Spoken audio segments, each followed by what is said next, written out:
Good morning, everybody. Welcome back. I hope you thoroughly enjoyed the pub last night, and for those of you who went running or walking, I hope you had a great time doing that too. I had a great time getting some sleep, at least.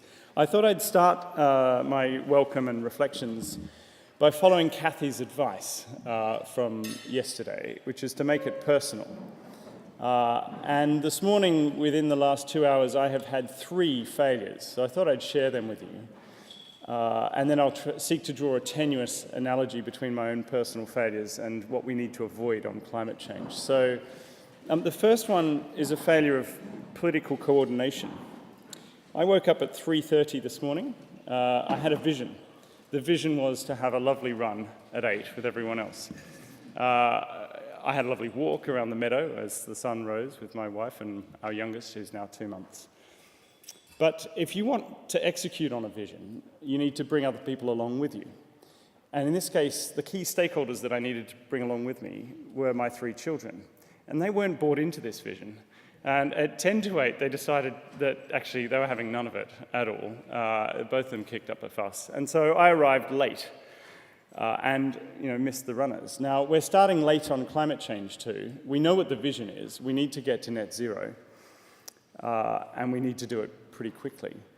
We are starting late, and we have a failure of political coordination. And hopefully Nasheed, who is going to be with us virtually rather than physically in just a moment, can help us with the challenges of coordination politically in a way he can help us to succeed where I failed.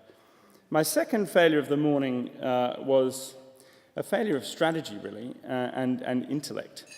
So having got here at 8:10, and being told the runners, I don't know, put your hands up if you're runners, so I know who I missed. There you are, okay, oh, quite right, great.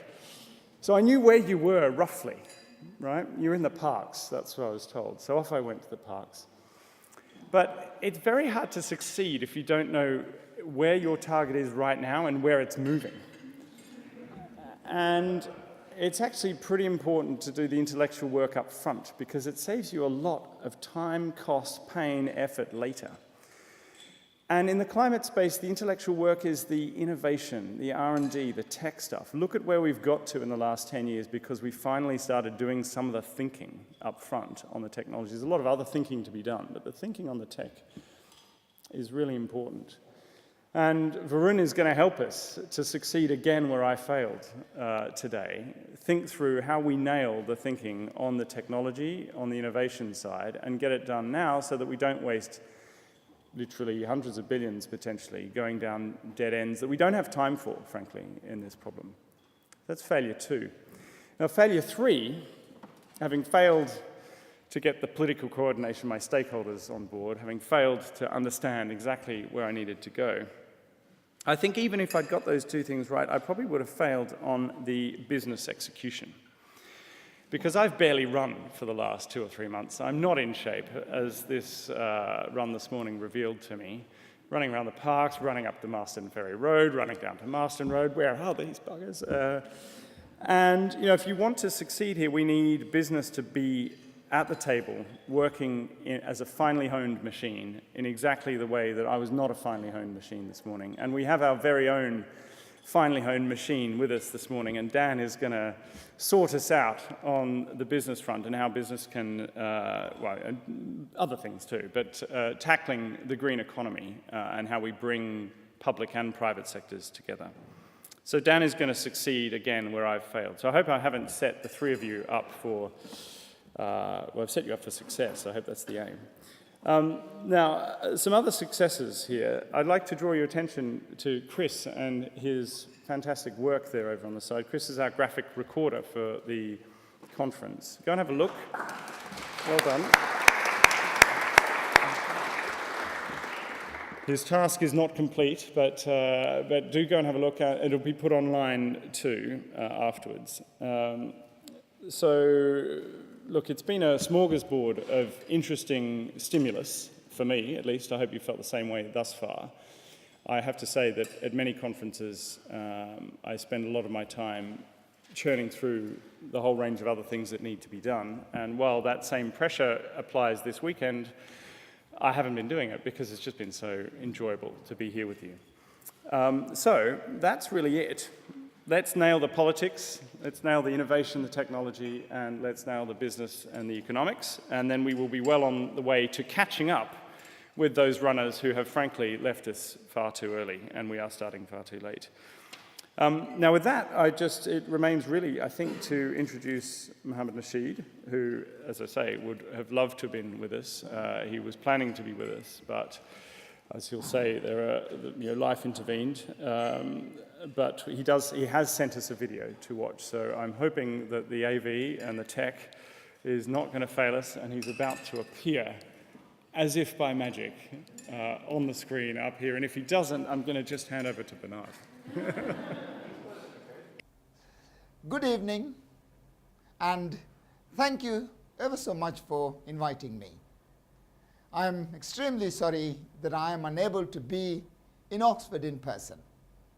Some of you might have heard that there is again political crisis in the Maldives. For me, having to live in exile, that's a sign of hope, and we keep hoping and working.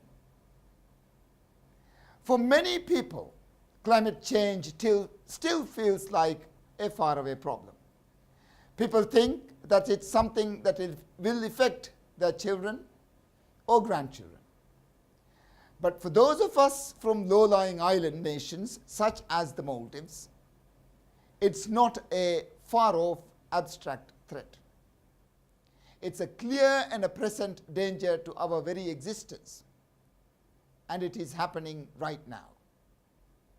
The average height of our islands is just 1.5 meters above sea level. We don't have one hill. Sea level rise of just half a meter would render our country uninhabitable. Also, our islands are protected from storms and surges by coral reefs. But climate change is making the sea more acidic as well as hotter. This could wipe out our coral reefs. We are under siege from all sides by rising seas, by hotter seas, by more acidic seas. We face the complete destruction of our homeland. For us, the number 1.5 has a double meaning. If we can't limit temperature rise of 1.5 or below, we are doomed. Because we live 1.5 meters above the sea level. For us, 1.5 to stay alive isn't just a soundbite, but it's real. Maldivians have lived on these islands for thousands of years. We have a written history that goes back 2,000 years. We have our own language. We have a culture.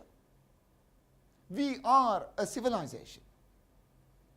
And while you could, in theory, move the people of the Maldives to higher ground, if we do this, we will still lose our country. We will lose our identity. We will lose who we are, what makes us Maldivians. When I was president, an elderly lady who has heard about sea level rise and climate change, and who has heard about us having to might having to abandon our homeland, told me, "But President, where would the colors and the butterflies go? You can transplant a people somewhere else, but you would lose the Maldives. We would lose what makes us unique. We would lose who we really are. The term, 'I am a Maldivian,' would become meaningless. The Maldives risks becoming a modern-day Atlantis. But this isn't only a threat to us. The Maldives is merely on the climate change front lines. What happens to us today will happen to you tomorrow. London is only a few meters above sea level. Manhattan is as low as Mali. Miami is Miami is even more vulnerable to sea level rise than the Maldives. It is important to defend frontline states. Otherwise, you risk being overrun by the enemy. So far, we have not defended the Maldives very well. The world keeps getting hotter, and the seas continue to rise around us. At the time, 2014 was the hottest year in recorded history. But in 2015 was even hotter, and 2016 even hotter still. Where does this end? I think we all know where it ends.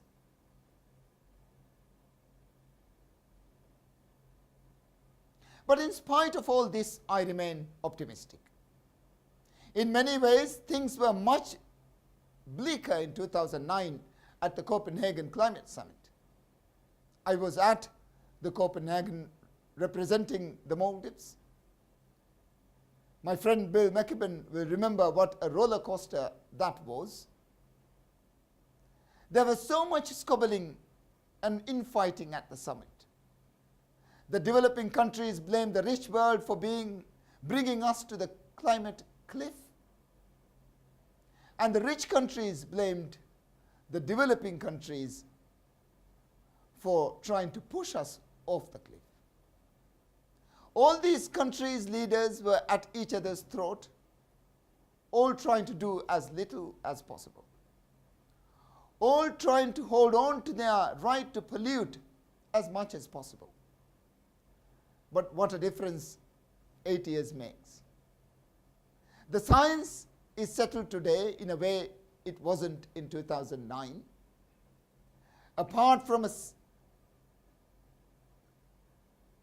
from some high-profile American politicians, people rarely question the science of climate change.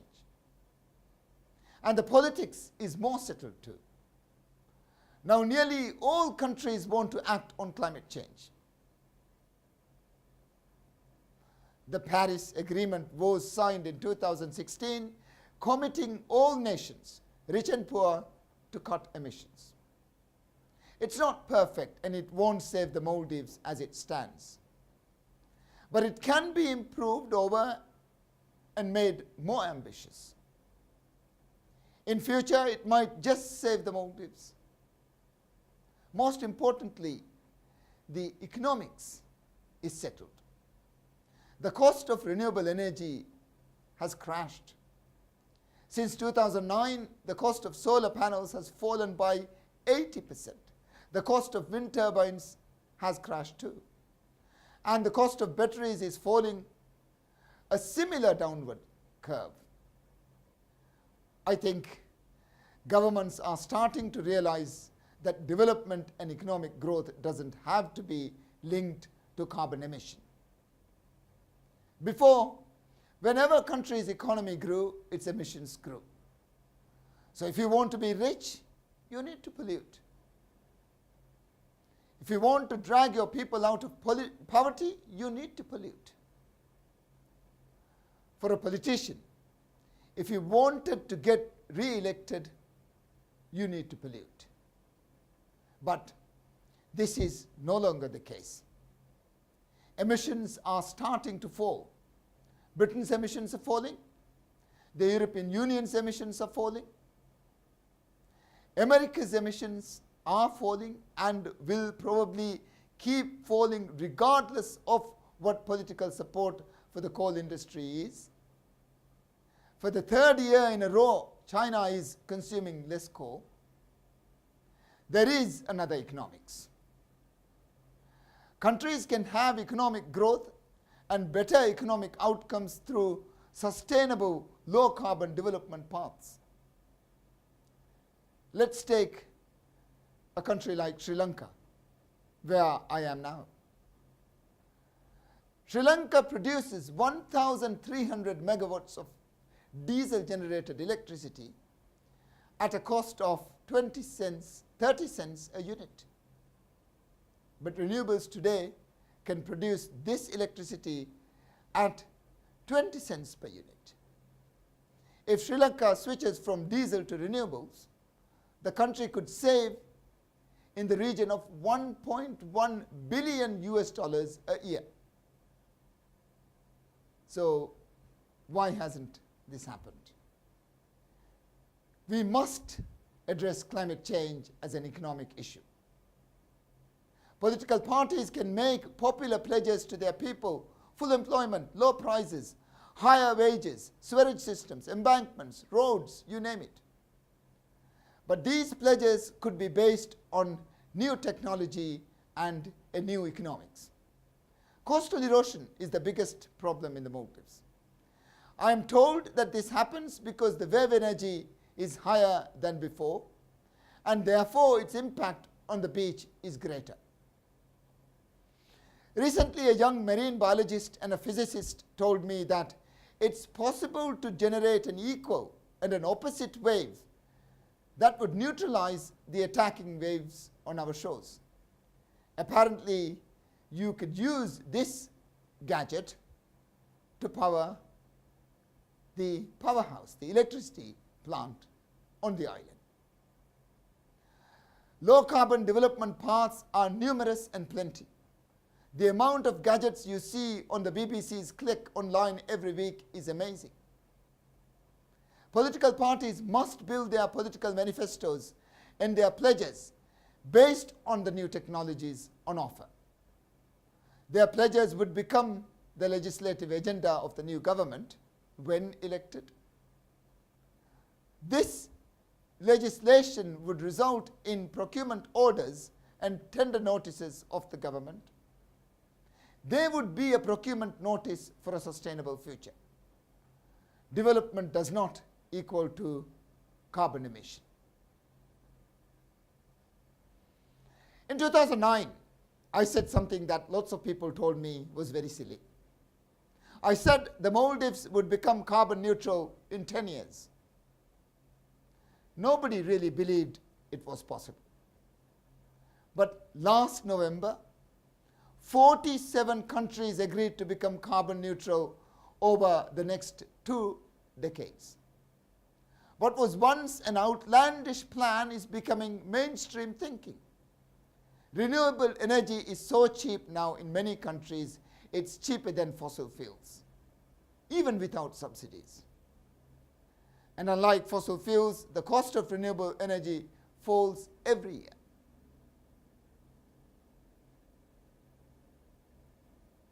So, how do we get to 1.5 degrees? How do we keep this hope alive? How do we save the Maldives? In any transformational change, the first few steps are almost the most difficult to take. The politics is hard. There are huge vested interests holding you back. But we've taken those first tentative steps to solving the climate crisis. Let's be under no illusion about how far we have still to travel. But let us also celebrate the fact that we are no longer stuck in reverse gear. Another positive development, I think, is that climate change is becoming less of a right versus liberal left issue. Tackling carbon emission has become mainstream thinking. Outside of America, few and fewer politicians now argue that we should ignore the climate crisis. I am from the center-right conservative strand of politics. And to me, being a conservative and combating climate change is perfectly logical. The core principle of conservatism is the duty to conserve. There is nothing conservative about refusing to act on climate change and thus risking everything we hold dear. This is not a credible conservative position. It's a dangerous, reckless, and an extreme position. Around the rest of the world, from Britain to Germany to New Zealand, conservative governments are reducing greenhouse gas emissions. And those conservative parties who continue to deny climate change, such as the American Republican Party, are becoming globally isolated on this issue. We still have a huge mountain to climb, but over the past decade, we have seen a big improvement on the science, on the politics, and on the emissions itself. That's something that's taken 10 years to achieve. So let's not be too despondent or miserable. Let's take heart from the progress we've made and move forward.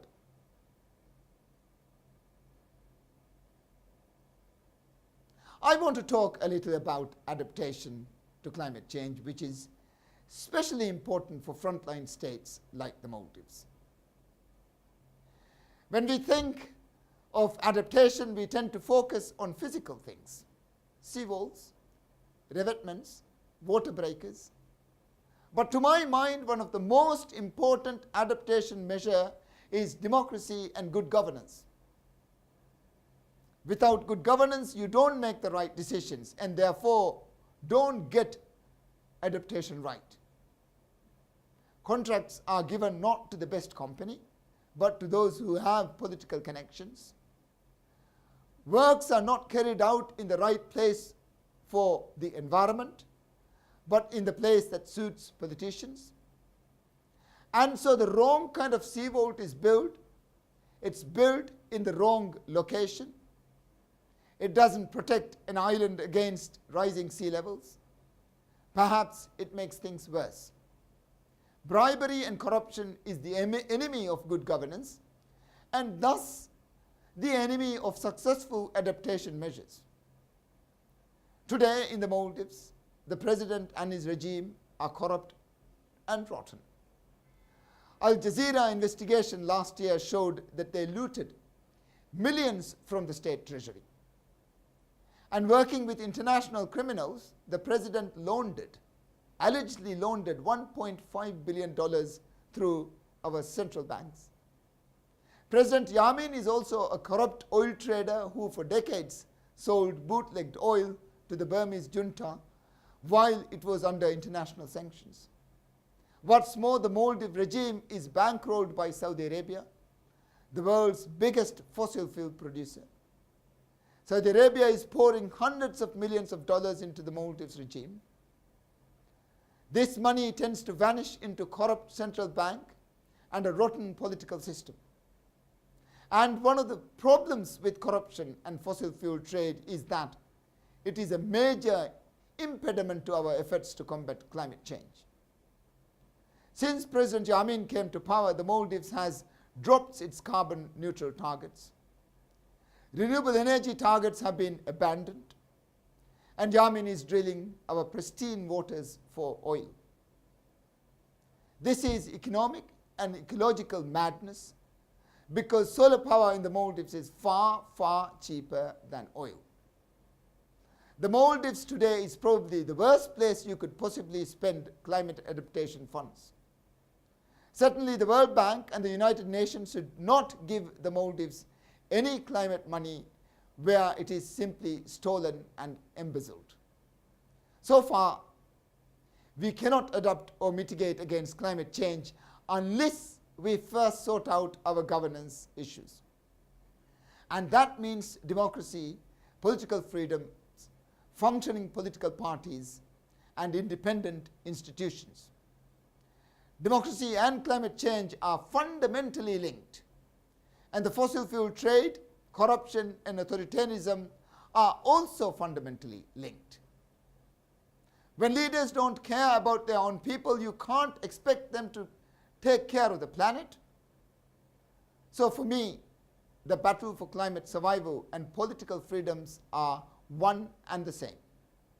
We cannot be a free nation that sinks beneath the waves, nor can we be a police state that survives in fear.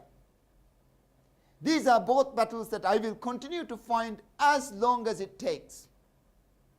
Thank you.